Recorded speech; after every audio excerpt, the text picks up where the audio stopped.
Let's get into it. Episode 628, Soul Not For Sale podcast. We got Russell Brand. He's back in effect. He didn't let it slowed him down for a second. We thought, this could have been one of those times where he just took months off, but he came right back to it. And I'm so glad he did. But I'm also really glad that someone was willing to stand by him in this time. And that person is Jimmy Dore. There's a lot of clips I could have chosen, but I decided to choose the clip to show you today. 2 clips, Jimmy Dore. And I really like that because it just shows that somebody's willing to stand beside him. Somebody's willing to say, you know what? This all seems a little timely, little perfectly timed, little coordinated. And you know what? I'm going to stand by you. And I'm gonna be on your show right now because I'm sure there's a lot of people who talk about that truth stuff that aren't willing to stand next to Russell Brand openly and publicly like Jimmy Dore is. The other reason I wanted to show this clip was because Jimmy Dore goes off. Oh, Jimmy goes off. Jimmy just goes like he's talking like Russell Brand. Like, how Russell Brand is just like point, and you're like, wow, this guy's been talking on one breath for 2 minutes. That's exactly what Jimmy Dore's doing in these 2 clips. And he's just calling out everything. Guns a-blazing for Russell Brand on this episode. So I just wanted to show you guys that. I think that's a very important thing. And plus, Jimmy's amazing. I've called him my digital grandfather because he's so old. That's one reason. And because he is a truth speaker. He's a truth seeker and a truth speaker. And I love what he does. I would hope to get to that point at some time, that's he's definitely somebody to look up to in the space of truth telling. But before I get into all of that, I got to bring you to the store. This is IamCoachColin.com. And we have first up the We the People t-shirt. You can also get this in a hoodie or a tank top, but this says We the People. And it says, you will own nothing and be happy. That's what this gentleman is trying to tell us, trying to tell the world. And we the people are letting him know exactly what we think of that with a beautiful one-finger salute. That's the We the People t-shirt. We also have the certified pure blood shirt for those of you that survived the pandemic, unscathed, untainted, unwavering in your beliefs. Good job. Get your certified pure blood shirt. And we also have the Public Enemy #1 shirt. Get yours now. Google the World Economic Forum, Google Agenda 2030. You'll understand quickly why this gentleman is public enemy #1. All of that's available on IamCoachColin.com. If you want 10% off of anything you just saw, all you have to do is put in the discount code IamCoachColin, all capital letters, all one word, 1 L in the name Colin, and that gets you 10% off. No questions asked. And if you've done that with us already, thank you so much. It is greatly appreciated. It helps the channel continue to grow, and it helps me not have to leave and do Uber Eats for 10 hours. And I can actually do this. So thank you. Let's get into this clip. Jimmy Dore, ladies and gentlemen. To you at the top of their lungs about the Ukraine war. Nobody gets fired for that. You get fired for telling the truth. And that's the thing that scares them the most. You don't get in trouble for lying. You get promoted for lying. Look at Rachel Maddow. She did the most Russiagate segments of anybody on television. She told people that Russia was going to turn off their heat in the winter. She told them everything, every lie that could possibly be told about Russia and Russiagate and Donald Trump, and she got rewarded with a $35 million contract, which is $100,000 a day. That's what they pay propagandists to lie. But if you tell the truth, you will be discredited and you will be demonetized for sure. I mean, they control, it's a handful of billionaires that run the world right now, and people don't realize this. There's that movie Network. I don't know if you're familiar with it, but in the movie, Ned Beatty says there are no countries anymore. There are only companies and the international transfer of dollars. And so people like us, we upset that balance, that international transfer of dollars, because the truth might get to the taxpayers, might get to the people, and there might be a revolution. Now, in the United States during the Great Depression, FDR, the only reason he gave people Social Security, the only reason he gave people a jobs program was because the establishment, the ruling capitalists, were afraid of an actual revolution. And so FDR told his people, told the wealthy from the class that he came from, he said that if you don't give them some of your money, they're going to come and take all of your money. And so that's the only thing that scares them, is an actual revolution, which is what I think we need right now in the United States, or in the West for sure, because we are controlled by a handful of billionaires. Right now, in the United States, we have people living under every bridge. People don't have a living wage. 80% of workers live paycheck to paycheck. We don't have health care in America. People still go bankrupt. I was one of them, went bankrupt when I got sick. We still didn't, but unlimited money to Ukraine. And so what does that tell you? They're doing, so Chris Hedges once said that they're lying, cheating right out in the public right now, and nobody cares. And that's exactly what's happening. They've concocted this Ukraine war narrative so they can go do a money laundering operation, which is now called the Ukraine war, which they provoked so they could start their money laundering operation to give it to their donors. This is all about the donor class running our Congress and our presidency, at least in the United States, the donor class does, which is why they're also criminalizing Donald Trump, because they've demonized Donald Trump as a white supremacist. That's what the establishment flexes now. First, they call you a sexist, then they call you a misogynist, then they call you a white supremacist, and they've done this to Donald Trump. And now it's harder to sell wars with someone you've demonized as a white supremacist. So now he's no longer useful to the establishment. So that's why they have to discredit him and criminalize his organization. So that's exactly what's going on. And so now there's also protesters in Atlanta, Georgia, who are protesting against the expansion of the police state there. It's called Stop Cop City. So the same jury that used a thing called the RICO laws. RICO laws were invented in the United States specifically to go after the mafia. They're now using it to go after their political opponents, whether it be Donald Trump or whether it be protesters against the expansion of the police state in the United States. And people pretend they don't see those two things. You don't have to like Donald Trump to be worried about this. I'm not a Donald Trump supporter. I never voted for Donald Trump, but I can see it's just like that old saying, when they came for the Jews, I didn't say anything because I wasn't. When they came for the trade unionists, I didn't say anything but when they came for me, there was nobody left to say anything. And that's why it's important we stand up now and say something about the criminalization of the politics and the political opponents of the establishment. That's what we're seeing left and right, whether it's about COVID, whether about the truckers, whether it be about climate change and the way they're using our fear of climate change to control us. I mean, Jimmy Dore, he is going off right now. I have another clip of Jimmy Dore talking about this same stuff, and he's not letting up. He's something got into him when this happened to Russell Brand, and maybe it's just the fact that, someone in his position that does what we do is very upset by this, because he does the same thing as Russell. And why not come after him next? Why not come after everybody one by one by one by one? Just find the biggest one, which is Russell. It's Tucker Carlson, but next to that, after that, is Russell Brand, and just work your way down and tell everybody's a white supremacist. You know what I mean? Including me. They can make that sell. If anybody only watches this on audio, they could think I'm a white supremacist. They're like, this white guy, I like the cut of this white guy's jib. His name's Colin. Nice Irish name. Good for this guy. But yeah, man. Yeah. It's I've said that saying so many times when it comes to the whole, I didn't say anything when it was these people. I didn't say anything when it was them. And then you're the only one left. I've said that to so many people over the years because people just don't see it. You don't want this type of thing to be happening to Donald Trump. You don't want that. You don't want it to be happening. You don't want this kind of thing to be happening to Russell Brand. You don't want that. Like, if you're someone who's like on the left and you're like one of these socialist people and young socialists and all this stuff, you don't want this. The same thing will happen to you. Like, the same thing will happen to you eventually. People always say the left eats their own. That's 100% true, but it's not quite true.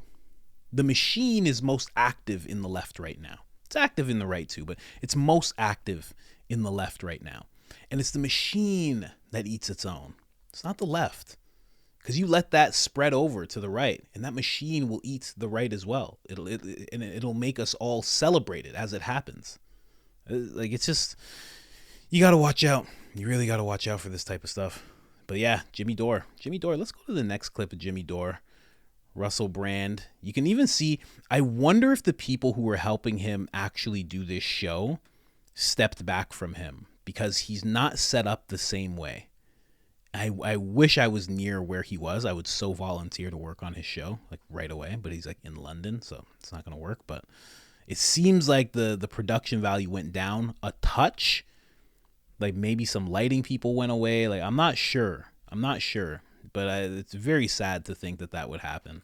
But let's go another clip here. Revolution. Obviously, it seems that in 2023, with a militarized police force, with a surveillance state, with anti-protest laws, with the increasing ability of governments to switch off money supply, to shut off your tech, to shut off your ability to communicate, that the type of revolution that we're discussing would have to have a very different flavor, and would perhaps have to coalesce around political figures that are willing to carry that burden. Do you think it is a revolution that requires leaders? Do you think it is a revolution that's happening at the level of the nation? Do you think it's a revolution that by its nature has to include a significant portion of the population? And if so, what do you think is going to be the significance of relationships between independent media, particularly if independent media is under attack, and independent political voices? How are these new nexuses or nexi to be formed? And do you see that formation taking place yet, Jimmy?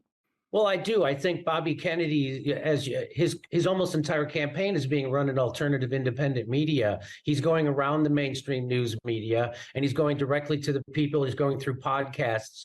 And so, of course, they have to demonize those podcasts. I just saw the governor of California, Gavin Newsom, said he's worried because his son is listening to Joe Rogan.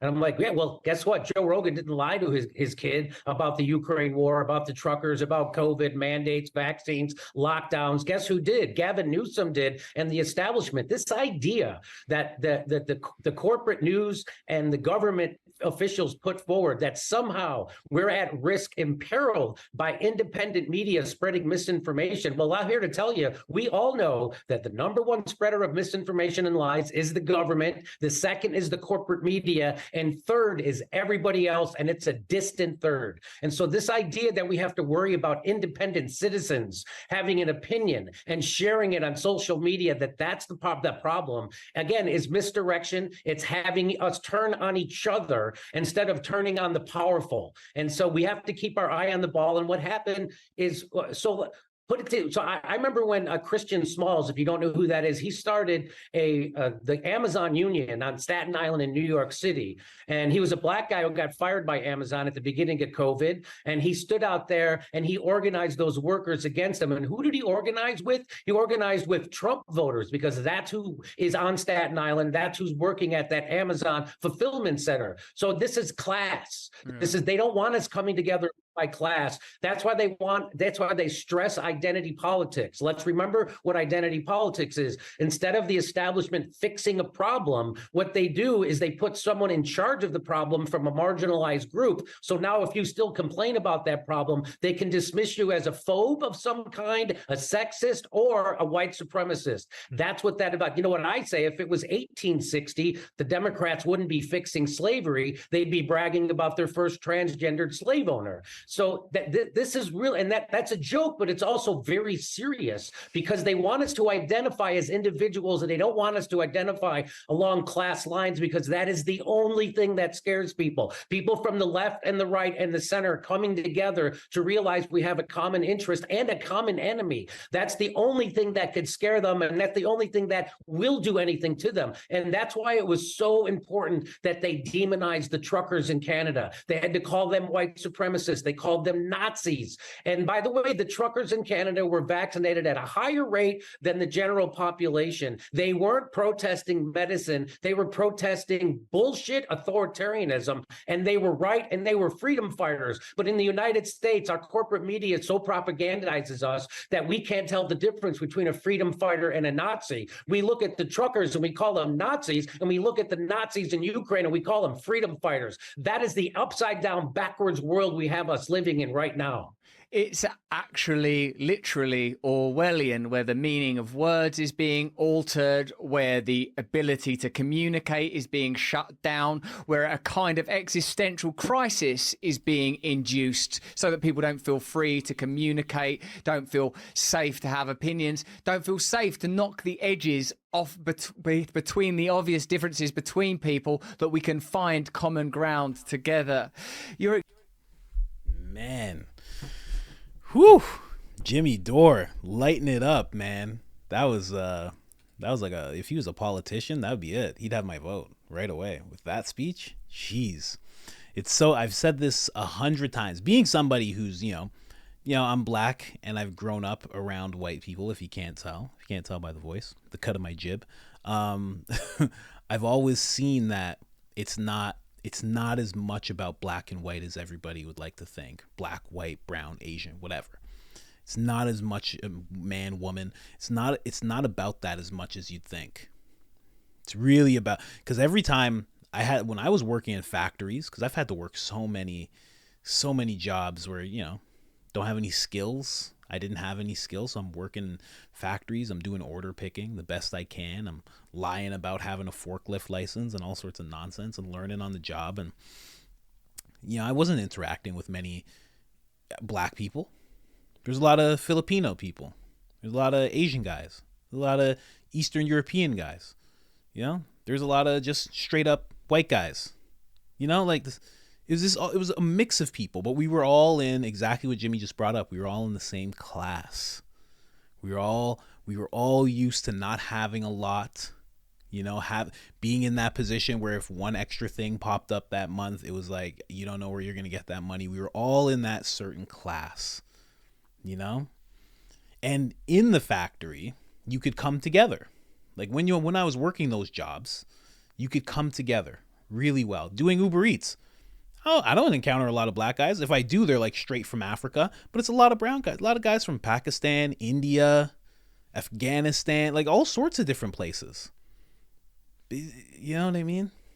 But they try to make it so it's like you're a black guy, so you have to think a certain way. You're a white guy, you have to think a certain way. You're a woman, you have to do a certain, like it's wild. And he's 100% right. That's the thing they're afraid of the most, is that we all just come together in that. And that's why when you see a lot of these things, and obviously you got to point right towards BLM. Like it wasn't just a distraction. It was a wedge. Like BLM was a wedge, they were trying to wedge something into society. Like, let's just spread them apart a little bit. Here's this thing, the guys who came out with tiki torches. I believe that was completely staged. I don't believe that was real at all. It was a wedge, wedge it in. Here you go. There's a little imagery of white people. This is what white guys like. This is what white guys are about. This is what black people are about. I feel like things like that are completely staged. To, the protest, BLM protest, the mostly peaceful protests that burnt down cities, those weren't staged, but they were pushed. They were pushed for a certain reason, But yeah, Russell Brand, he's back. He's back. And I know you didn't hear much from Russell Brand in those clips, but what Jimmy Dore had to say could stand on its own. Trust me. Because right now in this part of the podcast, which if you wanted a timestamp, I would say it goes from probably 40, 50 minutes. 50 minutes is when Jimmy Dore steps in, up until an hour, 35 minutes. But what Jimmy Dore has to say stands on his own.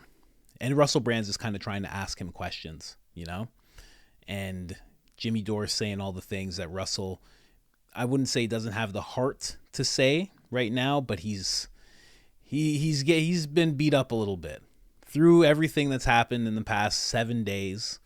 He's gotten beat up quite a bit, and Jimmy has enough heart for both of them at this time. Russell just coming back and doing this show in general shows a lot of heart, because it's hard, man. It's hard. It's really hard.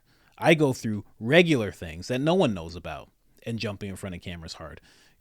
Having something that everybody knows about and some people feel like you're a monster, oh man. And then people are attacking the company that you're putting your videos on.